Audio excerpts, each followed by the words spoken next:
शहर के बीचों बीच एक तालाब में घंटों से तैरता एक युवक का शव, लेकिन प्रशासन अब तक खामोश। यह मामला मधुबनी नगर थाना क्षेत्र के बाबू साहब चौक स्थित मुरली मनोहर मंदिर के तालाब का है, जहां आज तालाब में एक युवक का शव तैरता हुआ देखा गया। शव दिखते ही इलाके में हड़कंप मच गया। काफी संख्या में स्थानीय लोग मौके पर जुट गए, लेकिन हैरानी की बात यह है कि करीब 3 से 4 घंटे बीत जाने के बाद भी शव तालाब में ही तैरता रहा।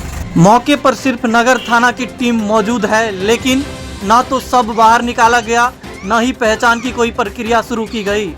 तालाब के किनारे युवक के कपड़े और जूते पड़े हुए हैं, जिससे आशंका और भी गहरी हो जाती है, लेकिन अब तक प्रशासन की ओर से कोई ठोस कार्रवाई नजर नहीं आ रही है। सबसे बड़ा सवाल, जब शहर के बीचों बीच एक युवक का शव घंटों से तैर रहा है, तो क्या यह प्रशासन की गंभीर लापरवाही नहीं? क्या किसी बड़े हादसे का इंतजार किया जा रहा है? अब तक शव की पहचान नहीं हो पाई है, न यह स्पष्ट हो सका है कि मामला आत्महत्या का है या दुर्घटना का, या फिर किसी बड़ी साजिश का। मधुबनी में कानून व्यवस्था और प्रशासनिक संवेदनशीलता पर यह घटना बड़ा सवाल खड़ा करती है। क्या प्रशासन तभी जागेगा जब हालत और बिगड़ जाएंगे? फिलहाल लोग जवाब मांग रहे हैं और प्रशासन की कार्रवाई का इंतजार कर रहे हैं।